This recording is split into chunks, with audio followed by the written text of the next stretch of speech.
Hi, everyone. I'm Meredith Jacobs with TV Insider, and I'm here with Manifest Josh Dallas, Athena Korkanos, and Jeff Rake, talking about that shocking season 3 finale. I need to go home. Grace, no, I need you here. Cal needs you here. If he comes back... If Cal comes back, then everything's fine.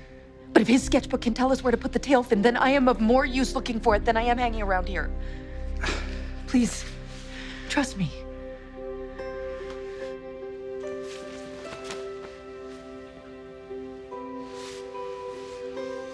I love you. Always and forever. So, of course, we have to start by talking about Grace's death. So, Jeff, when did you know that was coming? That's been on the board in the writer's room for a very long time. And as Athena can attest, she and I had a conversation about it over a year ago, believe it or not, or I guess exactly a year ago.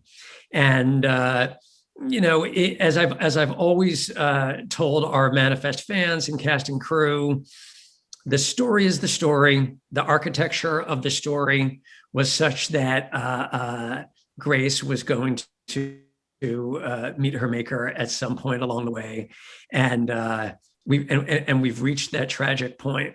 And when Athena and I talked about it so long ago, we talked about the context, and I'll let Athena speak for herself, but she basically said to me, I respect the story. You got to do what you got to do, which warmed my heart. And Athena?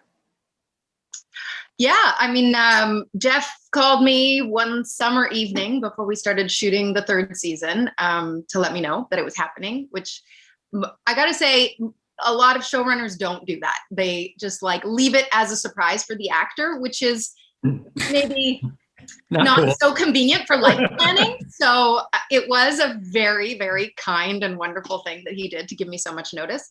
And he gave me sort of like a loose idea of how the show was going to go and how I was going to die. And I thought it was juicy and great. And I mean, as he said, we are storytellers.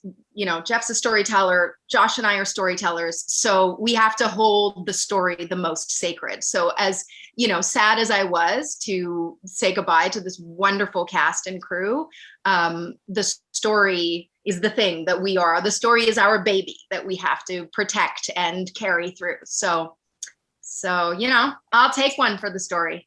I'm happy to. And Josh, when did you find out?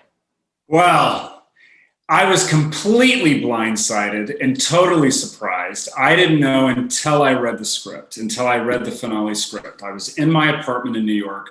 I was reading the script, and I got to that end moment where that beautiful moment that Jeff and the writers created with Cal changing and sort of helping Grace cross over to the other side. I was shocked. I closed the script and I just had to sit there in silence for like an hour, just sort of digesting it, because it was such a big moment, not only for me as a fan, as a viewer, as someone who reads these scripts, but as the actor playing the character. And for the character, it was just such a shock. And trying to think, well, where does he go from here? How does he move forward with this? What's going to happen? What's going to happen, Meredith? What can you say about how Ben's going to handle this? For me as Josh, the actor, I realized that I was losing my greatest scene partner. Athena is just a beautiful actress, and I love working with her, and the sadness of that.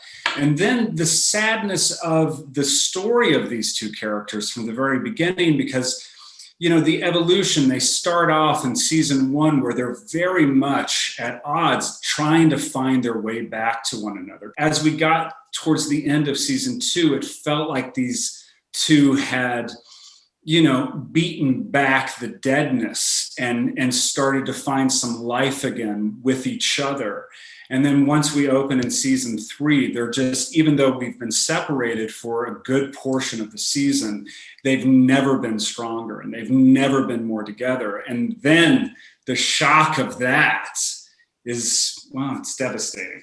And then moving on to the other shocker at the end of the finale is Cal. So, Jeff, what happened there? One of the themes that we would dig into going forward is that this was Cal's sacrifice in a sense that in order for himself to continue to aspire towards survival, and in order to help the other passengers get to a place where they have the opportunity to survive, he had to give back that time. He had to sacrifice those 5.5 years that he'll, in essence, never experience, right? He'll never have lived 14, 15, 16, 17, and 18. It's his sacrifice that he makes in order to help save the others. Well, thank you so much for doing this today. And everyone, be sure to go to Peacock to catch up on Manifest and over to TVinsider.com for everything you need to know about TV.